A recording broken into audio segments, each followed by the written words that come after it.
آپ کی اوصاف بھی بیان کی، آپ ایسے دکھتے تھے، آنکھیں ایسی تھی، گردن مبارک ایسی تھی، ہاتھ ایسی تھی، چال ایسی تھی، داڑھی اتنی گھنی تھی، اور بہت ساری باتیں جو نبی اکرم صلی اللہ علیہ وسلم کی صفتیں اوصاف آتے ہیں.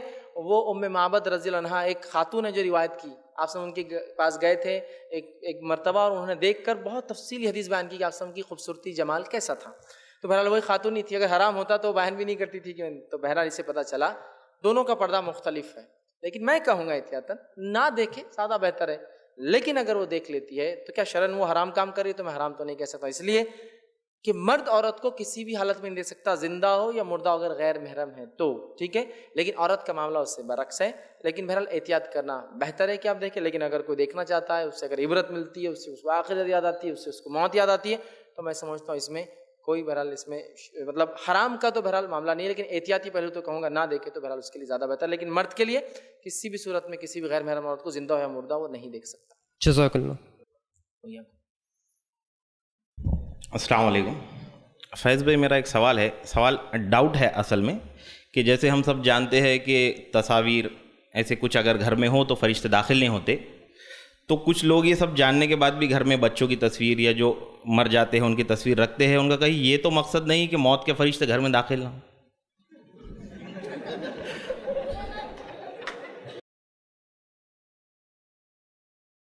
بھائی نے سوال کیا کہ کچھ لوگ جو ہے تصویروں کے تعلق سے، بات تو معروف ہے، حدیث میں آتا ہے کہ تصویر جس گھر میں ہو اور کتا جس گھر میں ہو تو فرشتے اس گھر میں داخل نہیں ہوتے.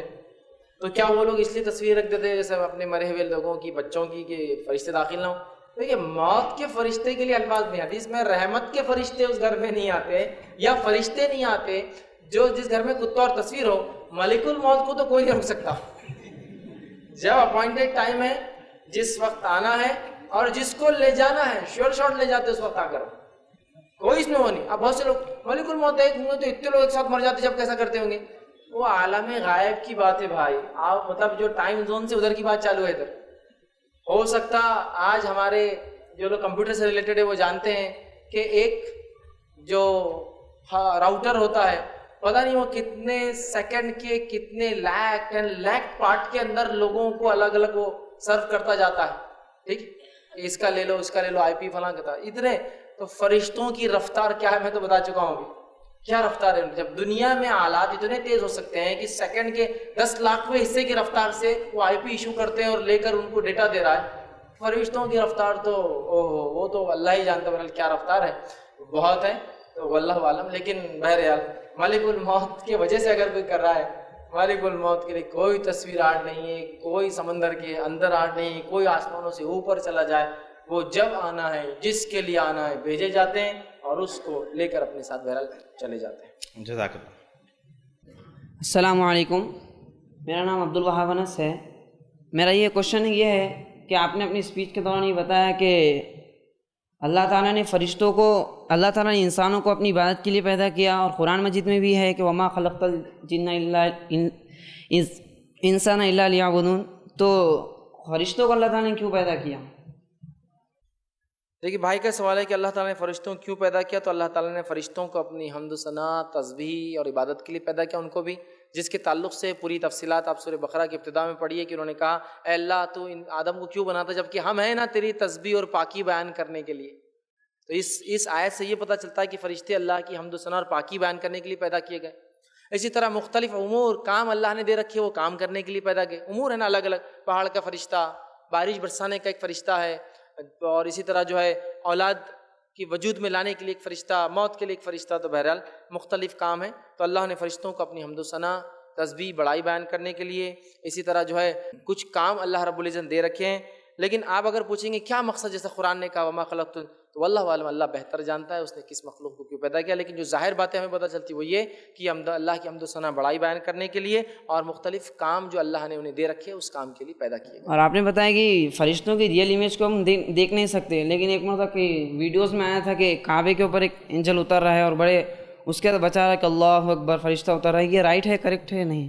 بھائی نے ایک سوال کیا کہ ایک ویڈیو آیا تھا جس کے اندر کوئی پتہ نہیں کوئی سفید رنگ کی چیز ہوا میں اڑ رہی ہے، کعبے کے اطراف گھوم رہی ہے. اور ویڈیو میں نے بھی دیکھا کہ بولے فرشتہ طواف کر رہا کعبے کا. پتہ نہیں لوگ کہاں سے لا لیتے، وہ گھٹیا قسم کی ایڈیٹنگ تھی وہ، یا پھر ویڈیو خراب ہوں گا اور اس میں کچھ تو بھی نظر آ رہا ہے. اور یہ بہت سارے لوگ تو بنا لیتے ہیں اور بولتے ہیں جھوٹ اس لیے ہم بول رہے ہیں کہ لوگ نیکی کی طرف بڑھے، فرشتہ نظر آ گیا دیکھو فلاں، تو یاد رکھیے وہ ویڈیو سب ایڈیٹڈ ہوتے ہیں اور اس کی کوئی حقیقت نہیں. فرشتوں کے لیے بیت المعمور ہے، وہ وہاں کریں گے. یا ایک غائبی کی شکلیں ایک الگ چیز ہے، لیکن اس طرح سے کوئی اڑتے ہوئے نظر آ رہا، کعبے پہ روشنی اتر رہی جا رہی، فرشتہ آیا، اس کی کوئی حقیقت نہیں سوائے وہ کیمرے کا بھی اوپر جاتے تھے کہ روشنی کی ایسی کرن نظر آتی ہے جو کعبے تک جا رہی ہے. وہ ایک عام بات ہے. آپ دیکھیے لائٹس جب چلتی ہے، عکس پڑتا ہے کیمراز پر تو پھیل جاتی ہے، تو اس کی کوئی بہرحال حقیقت نہیں ہے. تو فرشتے ایسے کسی کو نظر نہیں آتے. ہاں ایک زمانہ آئے گا جب عیسیٰ علیہ السلام نازل ہوں گے، ایک تفصیلی بہرحال اس کا عنوان ہے میرا، تب انسان فرشتوں کو اپنی آنکھوں سے دیکھیں گے. عیسیٰ علیہ السلام 2 فرشتوں کے کاندھوں پہ ہاتھ رکھ کے آئیں گے. آپ نے فرمایا تم فرشتوں کو دیکھو گے نیچے اترتے ہوئے، وہ ایک الگ چیز ہے.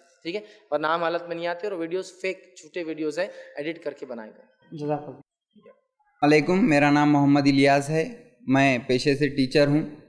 میرا سوال یہ ہے کہ ابھی آپ نے بتایا کہ گھر میں تصویریں رہنے سے گھر میں فرشتے داخل نہیں ہوتے، تو اخبارات میں جو تصویریں ہیں اور جو کمپیوٹر پر ہم ڈیسک ٹاپ پر جو تصویریں رکھتے اور ٹی وی وغیرہ جو گھر میں ہیں، کیا ان کا شمار بھی انہی تصاویر میں ہوتا ہے؟ بھائی نے سوال کیا کہ تصویر رکھنے سے فرشتے نہیں آتے، تو کیا وہ جو نیوز پیپر میں، ڈیسک ٹاپ پہ یا ہینڈ سیٹ میں رکھتے ہیں؟ ہاں یہ تصویر یہی اس کا معنی ہے. تو اگر پیپر آتا ہے تو آپ ڈھانک کے رکھیے اس کو، اگر ضرورت ہے اس کی تو ڈھانک کے رکھیے. تصویر کوئی ہو تو اس کو چھپا دیجئے. ڈیسک ٹاپ ہینڈ سیٹ پر تصویر ڈالی ہی مت، وہاں کیا شرعی ضرورت ہے؟ بچوں کی تصویریں ڈال دیتے، پتہ نہیں لوگ خود کی تصویریں ڈال دیتے ہیں.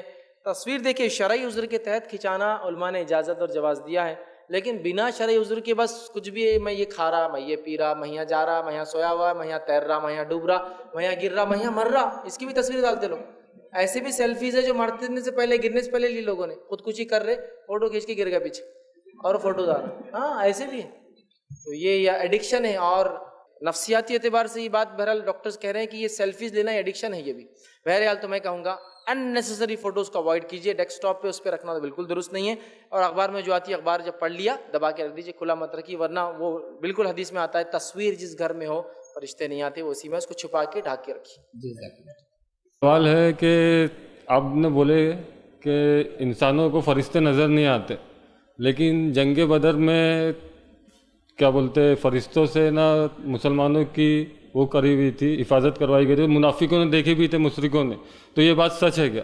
اور دوسرا سوال ہے کہ ایک دین کی کتاب میں نے پڑھا تھا، اس پہ کوئی حدیث کا حوالہ نہیں تھا، کہ حضور صلی اللہ علیہ وسلم نے جبریل امی سے پوچھے کہ آپ دنیا میں کتنی رفتار سے آتے اور کیسے آتے کر کے، تو انہوں نے بولا میں اپنے اس میں 3 دفعہ ایک دم فل رفتار سے آیا ہوں. ایک جب ابراہیم علیہ السلام کو آگ میں ڈال رہے تھے اس وقت، اور ایک اسماعیل علیہ السلام کے گلے میں جب چھری پھیر رہے تھے، اور تیسرا مجھے دھیان نہیں آ رہا، تو اس میں کوئی حدیث کا حوالہ نہیں تھا. تو یہ کیا سچ بات ہے کیا؟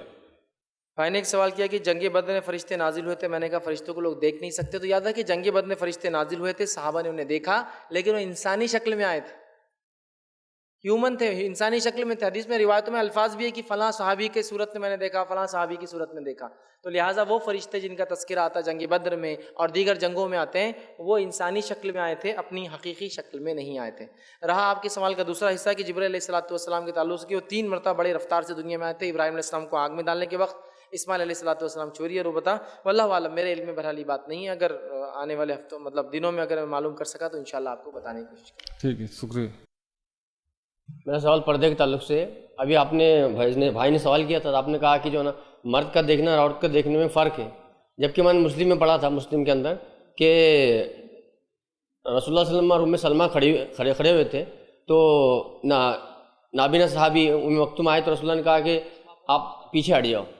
تو یہ کیا درست ہے کہ آپ نے؟ بھائی نے ایک سوال کیا کہ میں نے کہا کہ عورت مرد کو دیکھ سکتی بنا شہوت کی نگاہ سے، جبکہ حدیث میں ہے کہ ام مکتوم جو کہ ایک نابینا صحابی تھے، وہ آئے تو آپ صلی اللہ علیہ وسلم نے الفاظ بھی ایسے حدیث کے کہا کہ وہ تو نابینا ہے، ایک امہات نے کہا، تو آپ صلی اللہ علیہ وسلم نے کہا وہ نابینا ہے، تم تو نہیں ہو، تو اس کا کیا معاملہ ہے؟ تو دیکھیے وہ روایت ابو داؤد کی ہے اور وہ روایت ضعیف ہے، جبکہ اس کے بعد بخاری کی روایت ہے. آپ صلی اللہ علیہ وسلم، ہماری عائشہ فرماتی ہے کہ میں عید کا دن تھا، نبی اکرم صلی اللہ علیہ وسلم نے کہا کہ عائشہ کرتب دکھانے کے لیے کچھ لوگ آئے ہوئے ہیں حبشی، کیا تم ان کے کرتب دیکھوں گی؟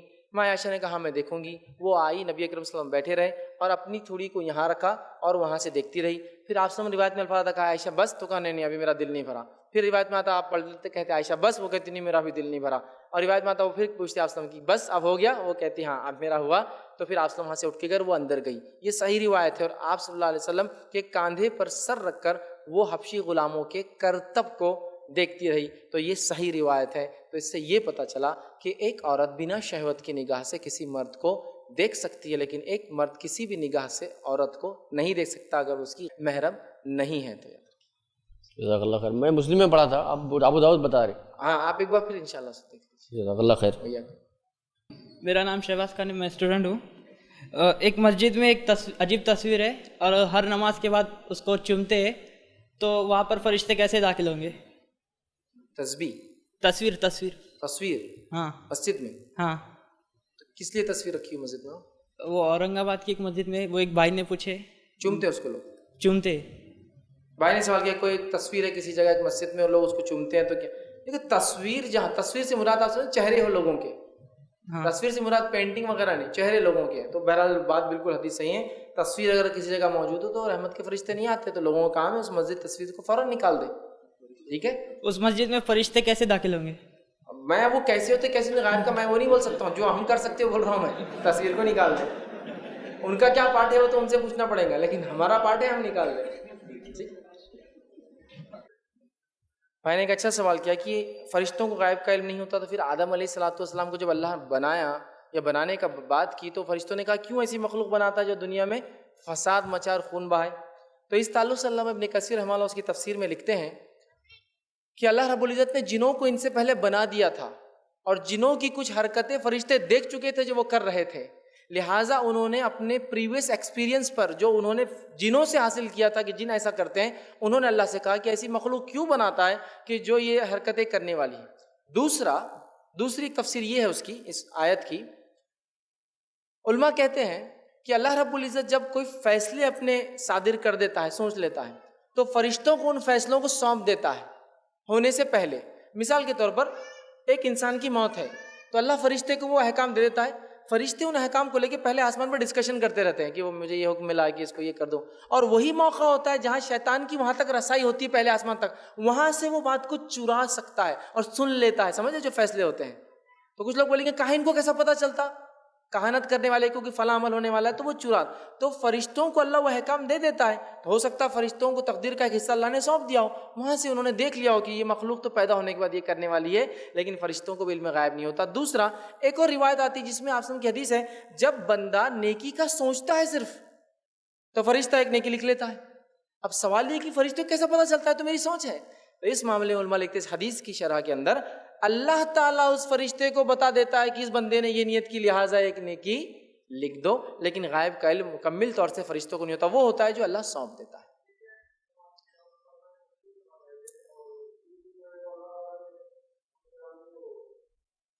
ہاں